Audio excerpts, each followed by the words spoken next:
Les experts banques avec BMCI Groupe BNP Paribas, la banque d'un monde qui change.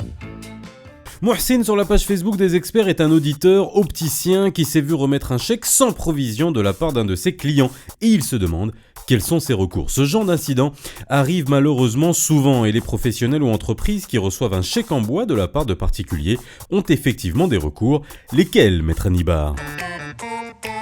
Alors, lorsqu'un chèque est remis à une entreprise ou bien même à une personne physique qui retourne impayé pour quelque motif que ce soit, il y a deux procédures à prévoir. Donc, une procédure civile, ça veut dire que le titulaire du chèque, le chèque étant un mode de paiement et un titre de créance exécutoire, c'est-à-dire qui est arrivé à échéance, donc la procédure civile consisterait à obtenir une injonction de payer.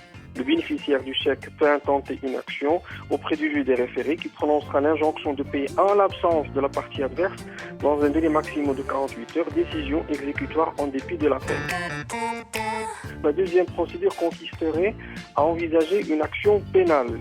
L'action pénale, dépôt de plainte auprès du parquet qui délivrera un mandat d'amener à l'encontre du titulaire du chèque pour le présenter auprès du procureur et puis éventuellement un procès au cas où le paiement ne s'effectuerait pas à temps. Attention, la procédure pénale, c'est très important, se soldera de toute façon par une condamnation. Si le titulaire du chèque paye avant le procès, il sera poursuivi en état de liberté. S'il ne paye pas, il demeurera incarcéré et puis une condamnation sera prononcée à son encontre à l'issue du procès. Merci Maître Hannibal. Sachez qu'une nouvelle disposition relative au service de centralisation des chèques irréguliers devrait permettre de réduire considérablement ce genre d'incident. On en saura plus demain dans les experts banques.